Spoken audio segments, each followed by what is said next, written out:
quiet village near Lake Saiful Malook, surrounded by towering, snow-capped mountains, life was simple and serene. There was a young boy named Barlas who lived with his mother and two younger sisters.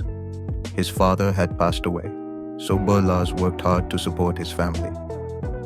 When he turned 11, he took his late father's boat and became a boatman, rowing tourists across the shimmering Lake Saiful Malook. His cheerful personality made him a favorite among visitors. During boat rides, Barlas shared enchanting stories passed down by his elders. The most famous was the tale of the fairy princess and the prince.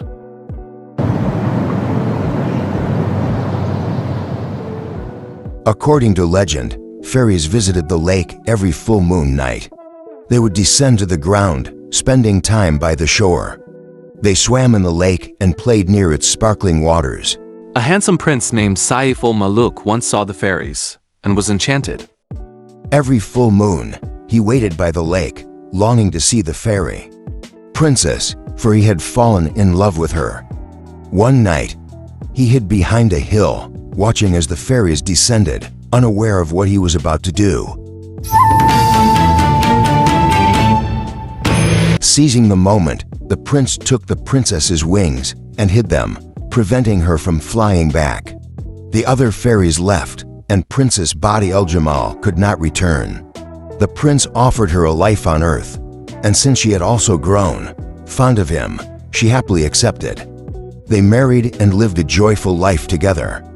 Though a legend, this story has been linked to the lake's name for centuries, Lake Saiful Malook. Though it was just a legend, Barlas told it in such a captivating way that tourists kept returning to hear it again and again. Every year, summer brought life to Nadan. Tourists flocked to the lake, and Barlas enjoyed rowing his boat and sharing stories.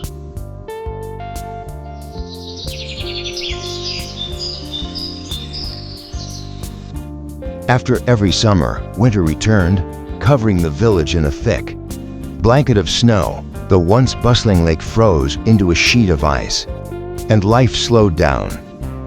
During winter, Barlas and his family, like the other villagers, stayed indoors, surviving on stored food and firewood while patiently waiting for spring. One morning, Barlas noticed a group of boys skating on the frozen lake. He wondered how they had reached so far into the icy expanse. Barlas felt uneasy. Though the ice looked solid, he knew that not all parts of the lake were equally thick. He had seen cracks forming near the edges before. A boy in a red jacket skated across the frozen lake, unaware of the hidden danger beneath him. As he glided forward, a deep crack snaked across the ice, spreading right under his feet.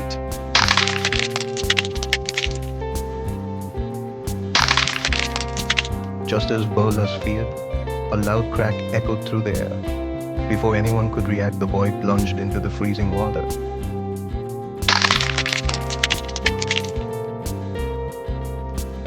The air filled with screams.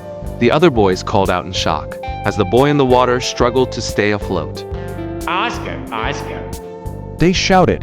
Barlas heard the name for the first time, as he watched the boat thrashing desperately in the freezing water. Without a second thought, Barlas grabbed a long wooden log from a nearby fence and rushed toward the lake, his heart pounding. Knowing the ice was fragile, Barlas dropped to his stomach, crawling forward to spread his weight evenly and avoid breaking through. Step by step, he pushed the log toward the drowning boy. Grab this! Barlas shouted, his voice urgent. The boy reached for the log, but his numb fingers kept slipping.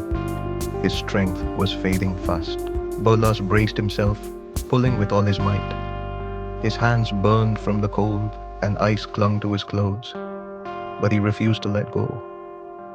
With one last powerful tug, Barlas dragged Osgar onto the ice. Osgar lay there, shivering, while Barlas held him steady. Barlas tried to help him sit up, but Osgar was unresponsive. His body was icy cold, and he showed no signs of awareness. Barlas lifted the trembling boy onto his back and ran toward the village, ignoring the biting cold. His only thought was getting him to warmth before it was too late. Barlas's mother wrapped the boy in blankets and placed him near the fire. Slowly, warmth returned to his cheeks. The boy looked at Barlas with gratitude. You saved me. He whispered. Barlas smiled, relieved. Word spread quickly about Barlas's bravery. The villagers praised his courage, calling him a true hero of the lake. The rescued boy and his friends learned a valuable lesson.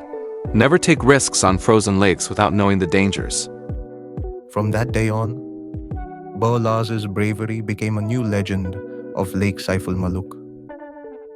Tourists now heard not only about the fairy tale, but also about the real-life hero of the lake. Barlas continued to tell the story of the fairy princess. But now, his own story of courage inspired visitors just as much. Lake Saiful Malook remained a place of beauty and wonder, where tales of love and bravery intertwined, reminding everyone that courage could turn ordinary people into legends.